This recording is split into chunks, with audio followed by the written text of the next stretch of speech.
پاکستانیوں کو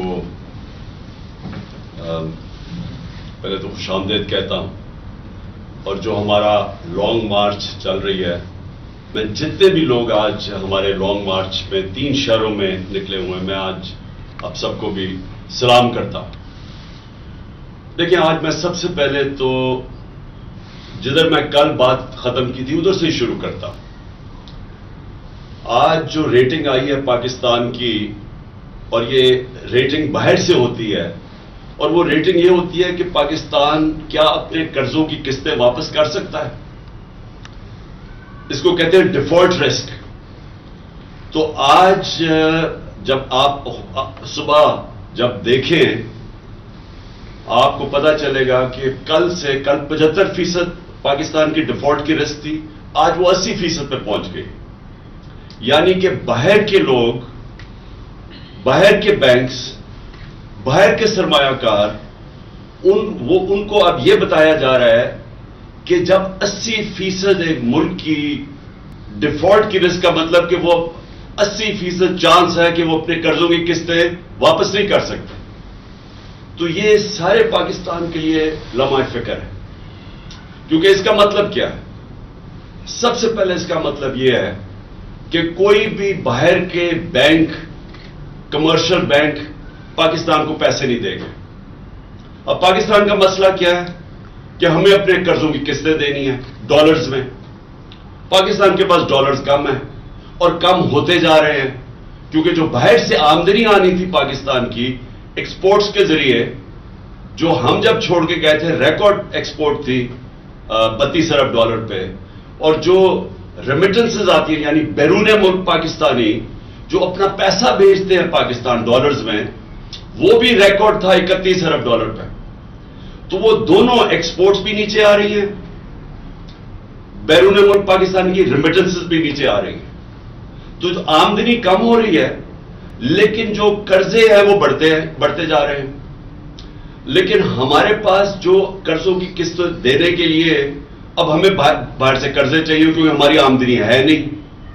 تو اگر ہماری آمدنی نہیں ہے اور ہم باہر سے جب مانگیں گے قرضے قسطیں واپس کرنے کے لیے، تو باہر کے بینک جب ان کو پتا چلے گا کہ 80% چانس ہے کہ پاکستان اپنے قرضے واپس نہیں کر سکتا، تو باہر کے بینک پیسے نہیں دیں گے، اور جب وہ پیسے نہیں دیں گے تو پاکستان کا خطرہ یہ ہے کہ ہم ڈیفالٹ کر جائیں گے۔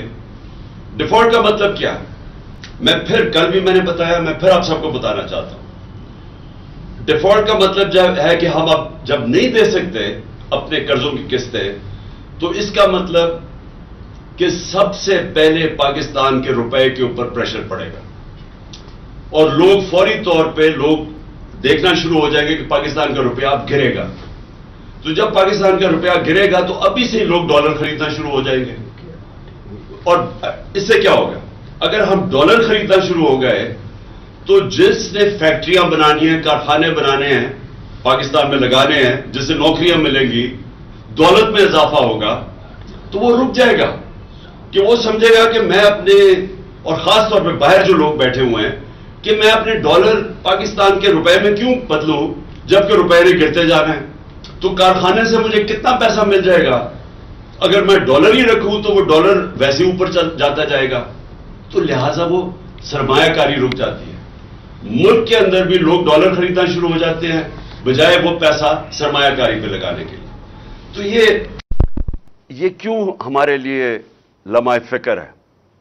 کیونکہ اس کا مطلب یہ کہ پاکستان اب ادھر جا رہا ہے جدھر ڈیفالٹ ہونے کی وجہ سے روپے پہ پریشر پڑے گا، روپیہ گرے گا۔ جب روپیہ گرے گا پھر کیا ہوگا؟ مہنگائی بڑھے گی۔ تو آگے ہی مہنگائی آج زیادہ ہے، تو جب روپیہ مزید گرے گا تو اور مہنگائی بڑھ جائے گی، اور جب مہنگائی بڑھے گی غربت بڑھ جائے گی۔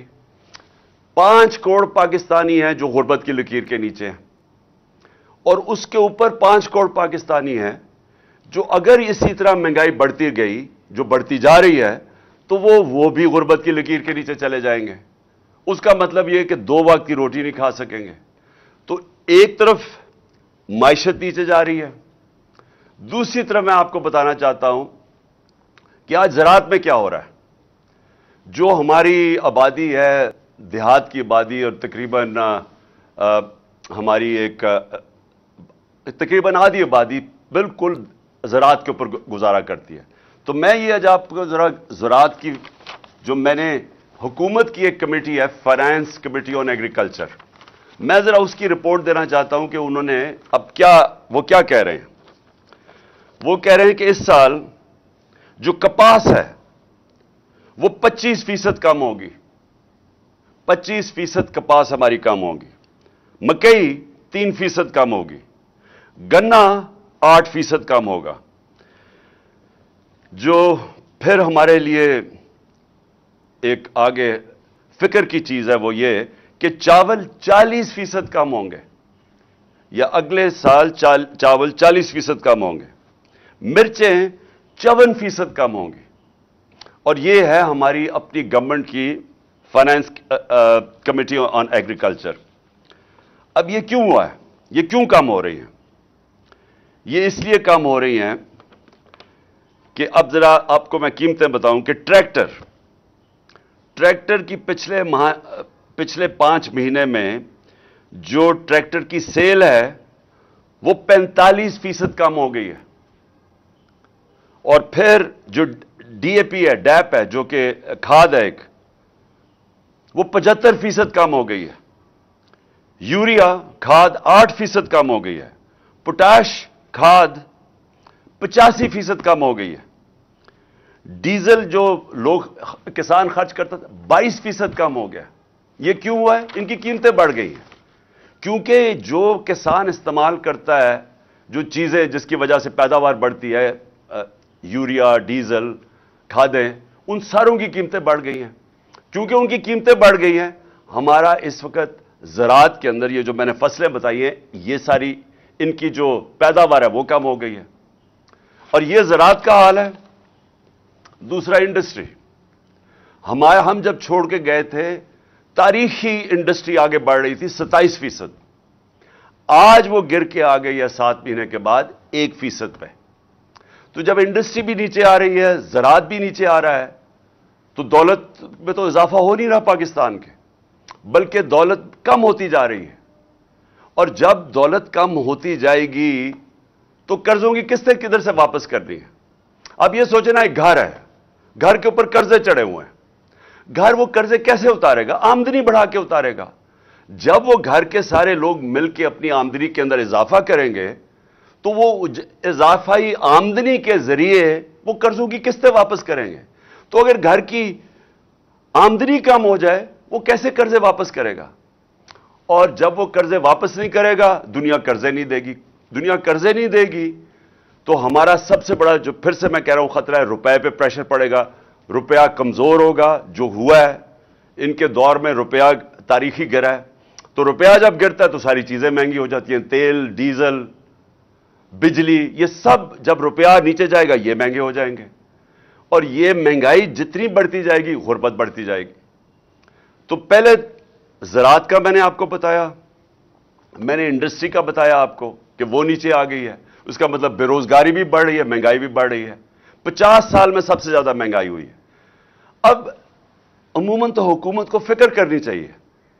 حکومت کی تو سب سے زیادہ زور لگنا چاہیے کہ جو معاشی بحران آ رہا ہے, یہ جو آگے تباہی آ رہی ہے, حکومت کو تو سارا وقت اس کے اوپر زور دینا چاہیے.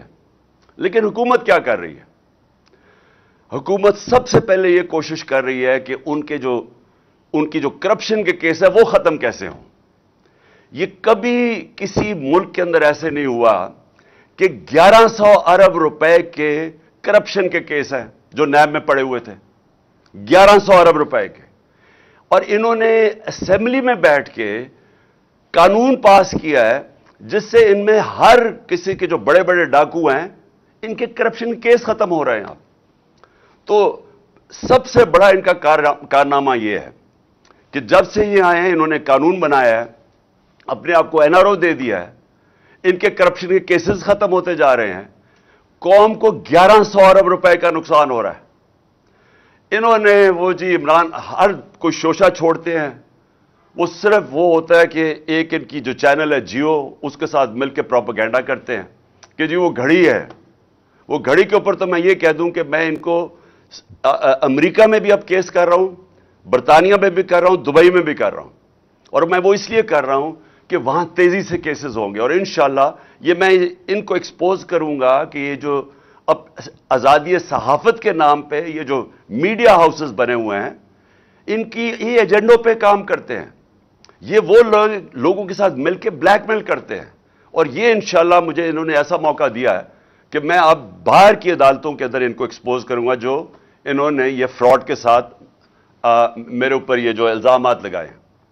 لیکن کہاں یہ چند کروڑ کی بات جو اٹھا دی اتنی، اور کہاں 1100 ارب روپے کے کیسز معاف ہو رہے ہیں ان کے، اور شہباز شریف کے اور بیٹوں کے اوپر 16 ارب روپے کا وہ کیس ہے جو کہ ایف آئی اے کے اندر وہ 4 گواہ مر چکے ہیں، ایک انویسٹیگیٹر مر چکا ہے، اس کے اوپر کوئی بات نہیں ہو رہی، اس کے کیس وہ آرام سے اپنے اوپر ایف آئی اے کا اپنا آدمی بٹھا کے وہ کیس ختم، نیب کا اپنا آدمی بٹھا کے 8 ارب روپے کے نیب کے کیس تھے جو ٹی ٹی کیس تھے، جو جعلی نام پہ انہوں نے پیسہ منگوایا تھا پاکستان، وہ اپنا آدمی بیٹھ کے اب وہ کیس ختم ہوگا، زرداری کے کیس وہ ختم ہوں گے، اومنی گروپ جس نے 9 ارب روپے کی پلی بارگن کی تھی، مطلب یہ کہ انہوں نے اومنی گروپ جو زرداری کے ساتھ ہے انہوں نے کہا کہ ہاں ہم نے کرپشن کیا ہے اور 9 ارب روپے ہم واپس کرتے ہیں، لیکن انہوں نے جو نئے قانون بنائے ہیں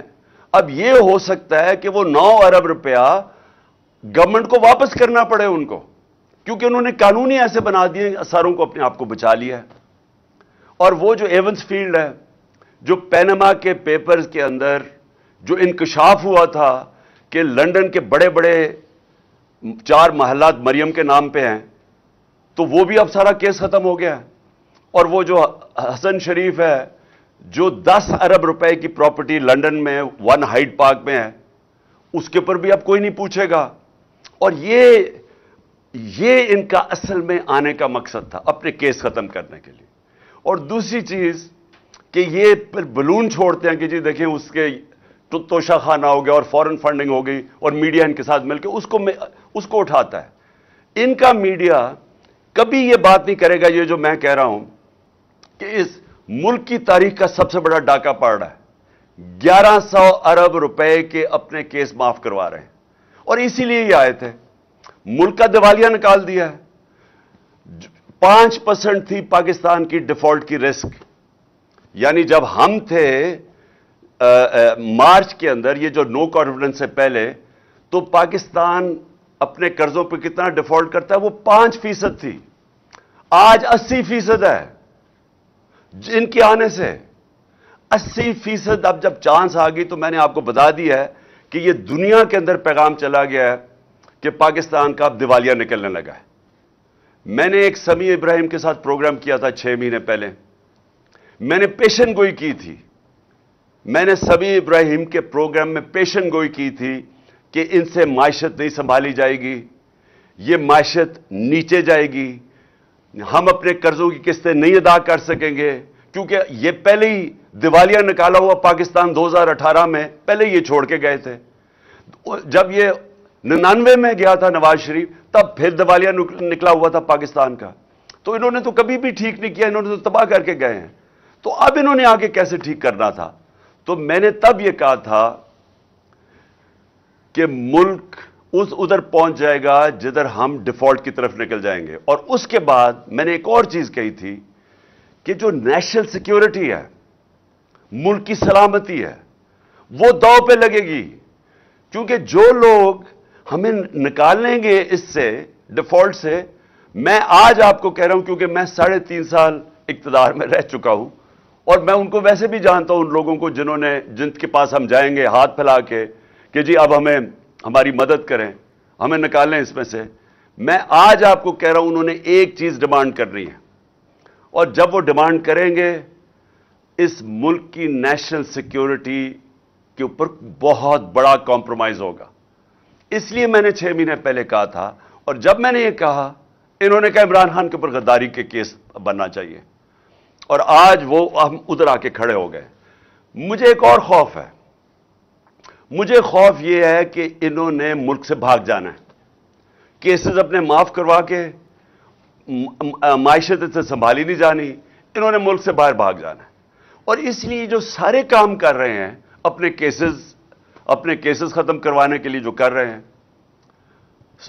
اپوزیشن کو دیوار سے لگا کے ہمارے اوپر کیسز، یہ جو قاطعانہ حملہ میرے اوپر کیا ہے ان کی ذمہ داری ہے، ان کی ساری کوشش یہ ہے کہ کسی نہ کسی طرح ہمیں اپوزیشن کو کسی طرح ختم کیا جائے، اپنے کیسز ختم کیے جائیں، اور یہ جو اب قانون بدل رہے ہیں، آرمی ایکٹ بدل رہے ہیں، صرف ان کا ایک مقصد ہے کہ کسی طرح ہم آرمی چیف بھی وہ لے آئیں جو ہمارے ایجنڈا پہ کھڑا ہو جائے، جو ہمیں تحفظ دے، جو ہمیں بچائے۔ تو ساری کوشش یہ ملک کے لیے نہیں ہے، یہ سارا مقصد یہ ہے کہ ہم کسی طرح جو ہم نے 30 سالوں میں جو چوری کی، اور خاص طور پہ پچھلے 10 سال میں، ہم کسی طرح اس کو بچا لیں۔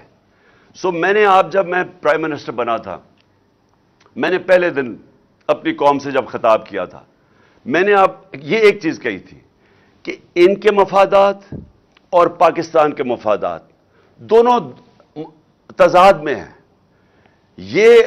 اگر یہ رہ گئے، یہ پاکستان کو نقصان پہنچائیں گے، اور اگر پاکستان نے آگے بڑھنا ہے تو ان لوگوں کو قانون کے نیچے لانا پڑے گا، ان کو NRO نہیں دینا پڑے گا۔ 3.5 سال میں کہتا رہا کہ میں NRO نہیں دوں گا کیونکہ ملک سے غداری ہوگی۔ آج یہ ملک سے غداری آپ کے سامنے ہو رہی ہے، قوم کے سامنے۔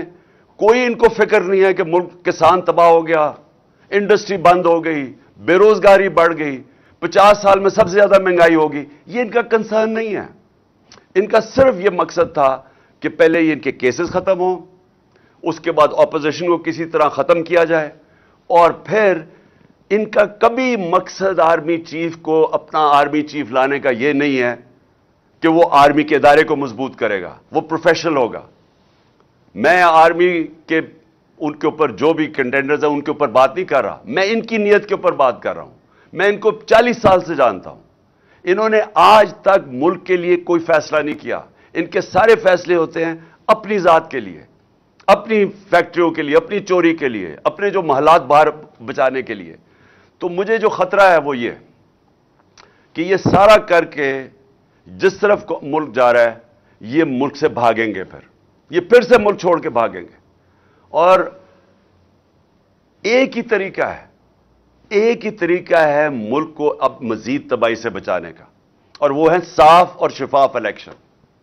اس کے علاوہ کوئی دوسرا طریقہ نہیں ہے۔ اور یہ جو ہماری مارچ ہے، یہ صرف یہ ہے، قوم بتانا چاہتی ہے، قوم ایک پیغام دینا چاہتی ہے۔ یہ جو مارچ کے ذریعے قوم یہ بتانا چاہتی ہے کہ یہ جو لوگ 30 سال سے ہمارے اوپر مسلط ہوئے اور لوٹا انہوں نے، قوم اب ان کو نہیں ایکسپٹ کرتی، قوم ان کے ساتھ متحد ہے۔ الیکشنز میں بار بار قوم نے بتایا کہ ہم ان کے ساتھ نہیں کھڑے۔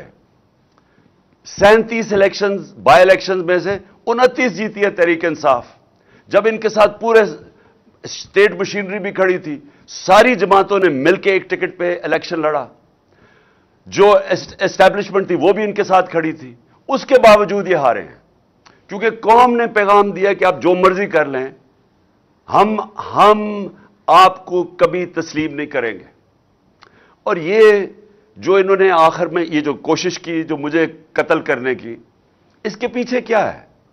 یہ سمجھ بیٹھے ہیں کہ اب ان کو جو مرضی کر لو، آپ کیسز، ڈسکوالیفیکیشن، دہشت گردی کا کیس، یہ جو مرضی کر لیں، ان کو پتا ہے کہ یہ اب تحریک انصاف کو نہیں روک سکتے۔ لہذا کوشش یہ ہے کہ کسی طرح عمران خان کو راستے سے ہٹایا جائے۔